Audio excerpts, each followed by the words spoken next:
কোরবানির গোশত 3 ভাগ করার নাকি নিয়ম নেই, কিভাবে বন্টন করা সবচেয়ে উত্তম? কোরবানির গোশত 3 ভাগ করার নিয়ম নেই, এই কথা ইদানিং খুব বেশি চাউর হচ্ছে। কে বলেছে কোরবানির গোশত 3 ভাগ করার নিয়ম নেই? এখানে একটি ভুলকে সংশোধন করতে গিয়ে আরেকটা ভুল আমরা করে বসছি অনেকে, আর সেটি হলো কোরবানির গোশত এ সম্পর্কে আল্লাহ রাব্বুল আলামিন কোরআনে হাকিমে বলেছেন ফাকুলু মিনহা ওয়া তাইমু আল কানিআ ওয়াল মুতাররা। কোরবানি গোশত নিজেরা খাবে এবং সেই সাথে নিজের আত্মীয় স্বজন, গরিব, নিজের আত্মীয় স্বজন, প্রতিবেশী, বন্ধু বান্ধব, আপনজন তাদেরকে খাওয়াবে, আরেক ভাগ গরিব দুঃখী অভাবী মানুষদেরকে দিবে, অর্থাৎ 3 ভাগে ভাগ করবে। এটা মুস্তাহাব, ভালো। যে জিনিসটা আমাদের সমাজের সংশোধন যোগ্য সেটা হলো সমাজের ভাগ নামে কোন পশু থেকে থোক গোশত তুলে রেখে 1/3 গোশত সরিয়ে রেখে মোড়ল মাতবররা তাদের মতো করে তারা বন্টন করে। এটা একদিক থেকে তো ভালো দেখা যায় যে সামাজিকভাবে উদ্যোগ নিয়ে যদি বন্টন করা হয় সব গরিবরা সমান হারে পাবে, উপযুক্ত মানুষদের ঘরে ঘরে পৌঁছে যাবে, এটা ভালো। এটা আসলেই ভালো তখন যদি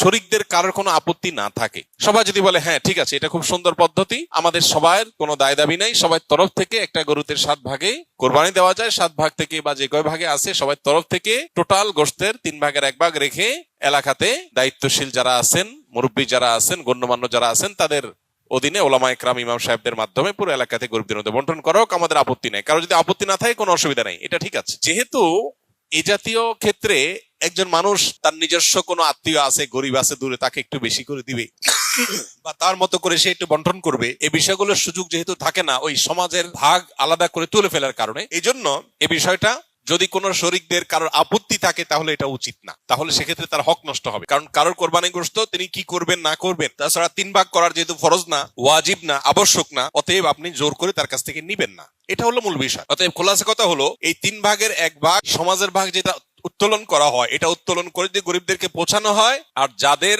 কোরবানি তাদের যদি এটা নিয়ে কোনো আপত্তি না থাকে তাহলে কোনো অসুবিধা নাই, আদায় হয়ে যাবে সবার কোরবানি, এবং এটা কোনো গুনাহের বিষয় না বরং সওয়াবের বিষয়। আর যদি কারোর আপত্তি আছে বলে মনে হয় তাহলে সেক্ষেত্রে এটা না করে তাকে স্বাধীনতা দেওয়া উচিত। তিনি 3 ভাগ করবেন না, একটু কম বেশ করবেন, শরীয়ত যেহেতু তাকে বাধ্যতামূলক করে নাই, অতএব সেটা তার উপর ছেড়ে দেওয়া উচিত। কিন্তু 3 ভাগ করে কিছুটা নিজে খাওয়া, কিছুটা আত্মীয় স্বজন, কিছুটা গরিব দুঃখীকে দেওয়া, এটা মুস্তাহাব, এটা ভালো, এটা করা উচিত।